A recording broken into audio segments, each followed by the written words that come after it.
The courthouse was already turning its back on her when he stood up, hands shaking, heart pounding like it had something to lose, and said it anyway in a voice that surprised even him.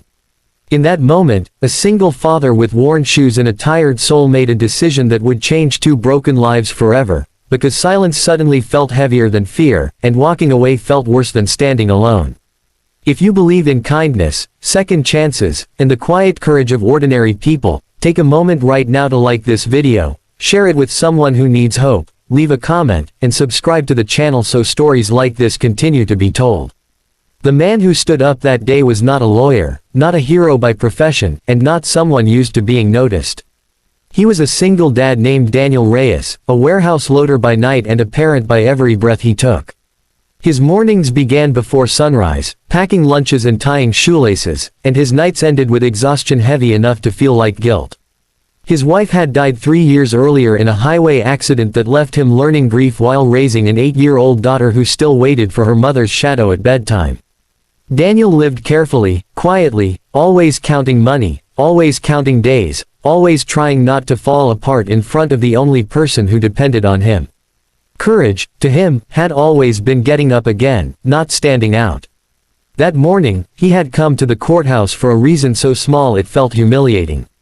A clerical error had flagged him for unpaid parking fines he never knew existed, and missing work meant losing hours he could not afford. He wore his only clean button-up shirt, sleeves too long, collar slightly frayed, and sat on a hard wooden bench surrounded by strangers who all looked like they belonged more than he did. The courthouse smelled of dust, old paper, and disappointment. Daniel kept his eyes down, hands clasped, thinking about his daughter's school project due that afternoon and the promise he had made to be there. Then he noticed her. She sat alone on the other side of the room, posture rigid, eyes forward, uniform jacket folded neatly on her lap as if it still meant something. Her hair was pulled back in a precise bun, streaked with silver that caught the light, and her face carried the unmistakable lines of someone who had spent years outdoors, in command, under pressure. She looked strong, but something about her stillness spoke of being braced for impact. A name was read aloud, followed by a rank that felt out of place in that room. Marine Colonel Evelyn Hart. There were no family members behind her, no fellow officers, no legal team whispering reassurances. When she stood, the echo of her footsteps sounded louder than they should have. The charges were read quickly, almost casually, as if the weight of decades of service could be reduced to a stack of papers. Allegations of misconduct during a classified operation, accusations brought forward by a private defense contractor with deep pockets and powerful friends. The language was cold, procedural, stripped of context and humanity. Daniel did not understand the details, but he understood injustice when he saw it. He saw it in how the prosecutor avoided her eyes. He saw it in how the judge seemed eager to move on. Most of all, he saw it in how no one else stood with her. Colonel Hart spoke when permitted, her voice steady but tired, explaining decisions made under impossible circumstances, choices that saved lives but angered people who later rewrote the story. She did not beg. She did not dramatize. She simply told the truth as she knew it. But truth, Daniel was learning, did not always matter when power was involved. A public defender assigned last minute shuffled papers, unprepared and overwhelmed. It was clear to everyone except those in charge that the outcome had already been decided. Daniel felt something twist inside his chest, something old and familiar, like the day he had stood in a hospital hallway alone, watching doctors avoid his eyes as they told him his wife was gone. He remembered how it felt when systems moved forward without caring who was crushed underneath. He remembered how silence from others had made the loss heavier. As the judge prepared to rule on a motion that would effectively end Colonel Hart's career and possibly her freedom, Daniel realized his heart was pounding for a reason. He was watching someone be abandoned. His mind argued with him. He had no place here. He had no authority, no knowledge, no protection. He had a daughter to get back to, bills to pay, a life that could not afford trouble. But another voice, quieter and stronger, reminded him that his daughter was learning from everything he did, even the things she never saw. If he stayed seated, what lesson would that teach her about right and wrong? When he stood, the room seemed to inhale. Daniel did not have prepared words, only a surge of truth.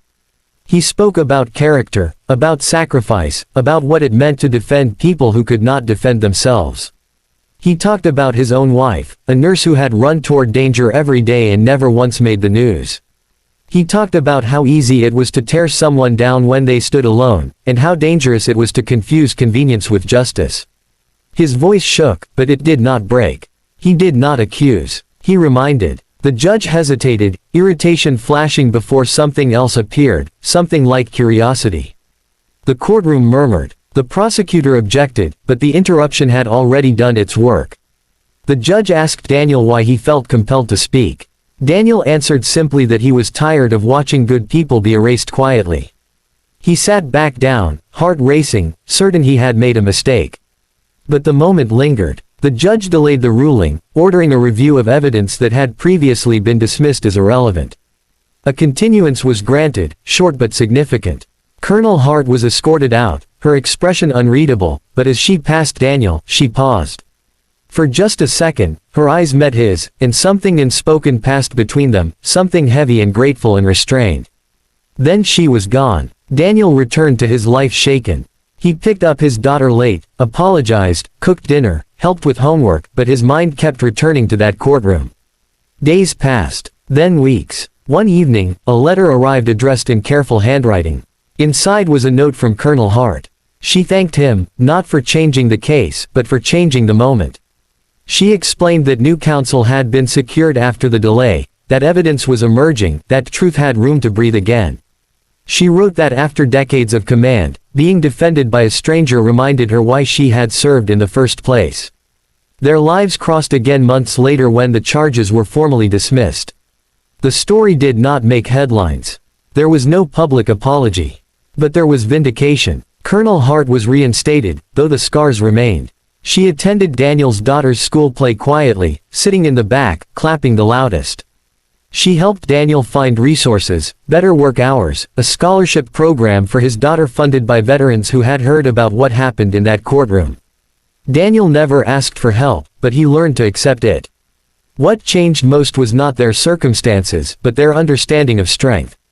Daniel realized that courage was not a loud thing reserved for the powerful. It was often tired, inconvenient, and unnoticed. Colonel Hart learned that leadership did not end with rank, and that sometimes the bravest defenders wore frayed collars and carried lunchboxes.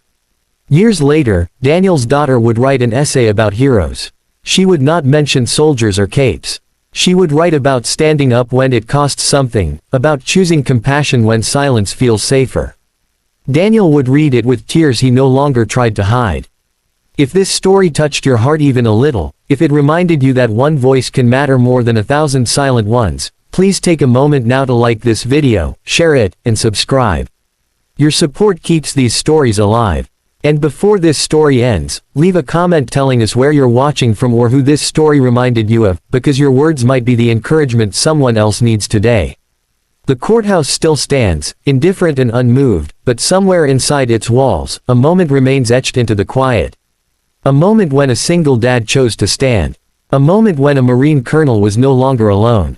And a reminder that sometimes, the smallest acts of bravery echo the longest.